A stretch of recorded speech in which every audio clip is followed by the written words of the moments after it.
Hello दोस्तों, history film channel में आप सभी का स्वागत है। आज हम प्राचीन भारतीय इतिहास के साधन को पढ़ेंगे। प्राचीन भारतीय इतिहास जानने के 3 साधन हैं: साहित्यिक साधन, पुरातात्विक साधन और विदेशी यात्रियों के विवरण, जिसमें आज हम साहित्यिक साधन के बारे में पढ़ेंगे। भारतीय साहित्य कुछ अंश तक धार्मिक है और कुछ अंश तक लौकिक है, इसलिए साहित्यिक साधन को 2 भागों में बांटा गया है: धार्मिक साहित्य और लौकिक साहित्य। धार्मिक साहित्य में ब्राह्मण और ब्राह्मणेतर ग्रंथों की चर्चा की जा सकती है। इसमें धार्मिक साहित्य को भी 2 भागों में विभाजित कर दिया गया है। जैसे ब्राह्मण साहित्य में वेद, ब्राह्मण, आरण्यक, उपनिषद, वेदांग, सूत्र, महाकाव्य, पुराण तथा स्मृति ग्रंथ आते हैं। वहीं ब्राह्मणेतर ग्रंथ की चर्चा करें तो इसमें जैन साहित्य और बौद्ध साहित्य आते हैं। इसी प्रकार लौकिक साहित्य में ऐतिहासिक ग्रंथ, जीवनियाँ, कल्पना प्रधान साहित्य का वर्णन किया जाता है। हम इन सब का अलग अलग विवरण देखेंगे।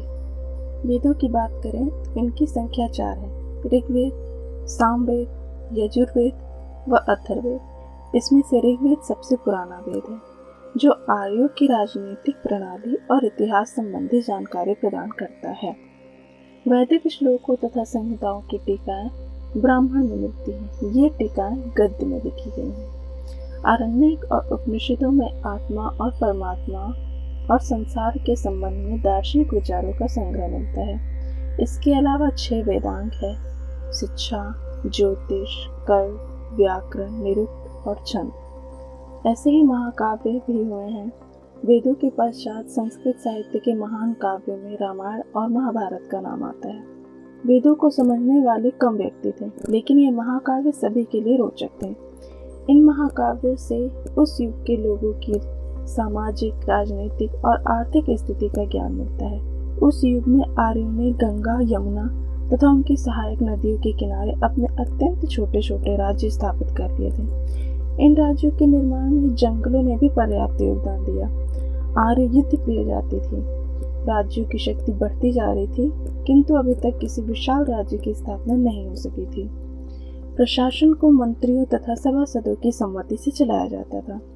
अत्याचारी और कर्तव्य विमुख राजाओं को हटा दिया जाता था। कभी कभी तो राजाओं को उनके अपराध के लिए मृत्यु दंड भी दिया जाता था। युद्ध क्षेत्र में राजा ही सेना का नेतृत्व करता था।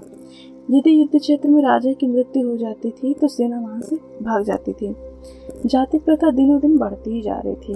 और पुराणों की बात करें तो पुराणों में दी गई वंशावलियां राजनीतिक इतिहास के निर्माण में इतिहासकारों और पुराविदों के लिए अत्यंत सहायक है।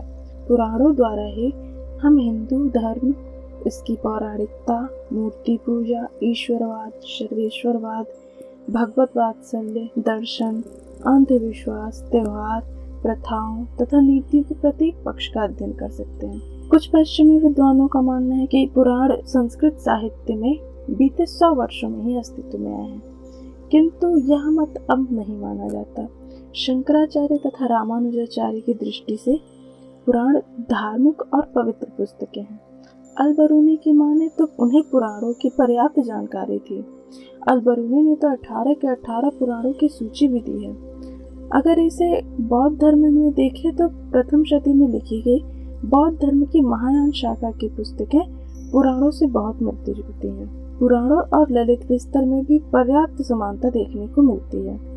पुराणों की संख्या 18 है, परंतु सभी का महत्व समान नहीं है। जहाँ तक इतिहास के स्रोतों का प्रश्न है तो विष्णु पुराण, वायु पुराण, मत्स्य पुराण, ब्रह्म पुराण और भविष्य पुराण ही महत्वपूर्ण है। पुराण का आरंभ ही उन राजाओं से होता है जो अपने वंश का संबंध सूर्य और चंद्र से जोड़ते हैं।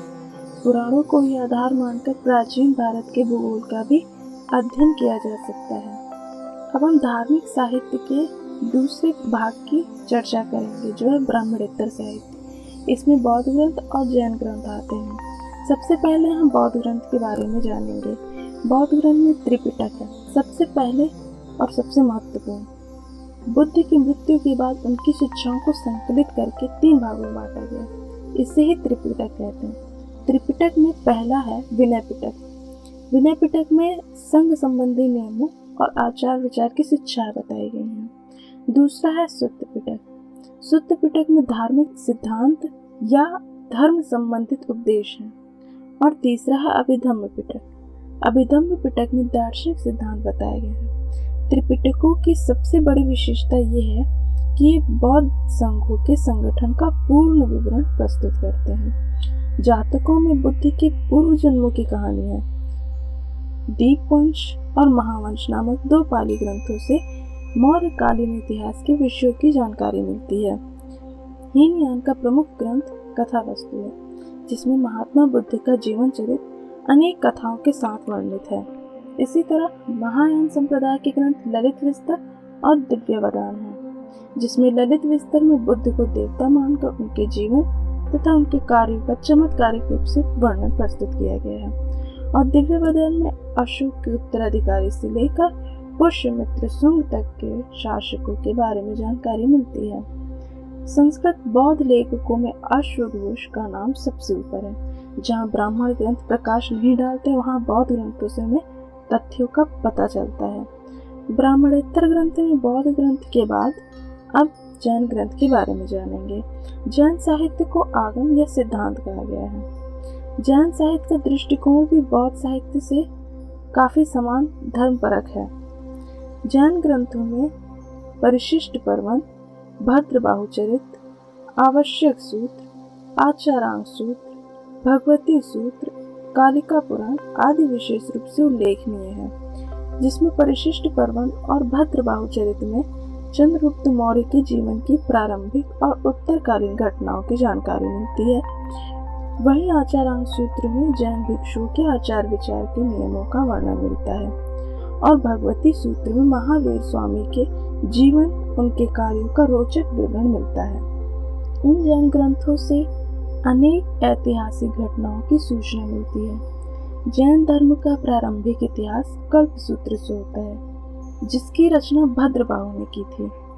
जैन साहित्य में पुराणों का भी महत्वपूर्ण स्थान है, जिन्हें चरित भी कहा जाता है। जैन पुराणों का समय 6ठी शताब्दी से 16वीं शताब्दी तक माना जाता है। अब हम साहित्यिक साधन के दूसरे पार्ट लौकिक साहित्य को पढ़ेंगे। लौकिक साहित्य में ऐतिहासिक और अर्ध ऐतिहासिक ग्रंथों और जीवनियों का विशेष रूप से उल्लेख किया जा सकता है, जिसमें भारतीय इतिहास जानने में काफी मदद मिलती है। पहले लौकिक रचनाएं देखते हैं। ऐतिहासिक रचनाओं की बात करें तो ऐतिहासिक रचनाओं में सबसे पहले कौटिल्य के अर्थशास्त्र का उल्लेख आता है। ऐतिहासिक रचनाओं में सबसे अधिक महत्व कश्मीरी कवि कल्हड़ द्वारा रचित राजतरंगिणी का भी है। यह संस्कृत साहित्य में ऐतिहासिक घटनाओं को क्रमबद्ध इतिहास लिखने का पहला प्रयास है। कश्मीर के ही तरह गुजरात से भी ऐसे अनेक ऐतिहासिक ग्रंथ मिले हैं, जिसमें सोमेश्वर द्वारा रसमाला और कीर्ति कौमुदी है। मेरु तुंग की प्रबंध चिंतामणि है। राजशेखर द्वारा प्रबंध कोश महत्वपूर्ण है। अब अर्ध ऐतिहासिक रचना देखते हैं। इसमें पाणिनि की अष्टाध्यायी, कात्यायन का वर्तिक और गार्गी संहिता, पतंजलि का महाभाष्य, विशाखदत्त का मुद्रा राक्षस और कालिदास का मालविकाग्निमित्रम आदि विशेष रूप से उल्लेखनीय है। जिसमें पाणिनि कात्यायन के व्याकरण ग्रंथों से मौर्य के पहले के इतिहास और मौर्य काल की राजनीतिक स्थिति पर प्रकाश पड़ता है। इसी प्रकार गार्गी संहिता एक ज्योतिष ग्रंथ है और महाभाष्य में शुंगों का इतिहास मिलता है।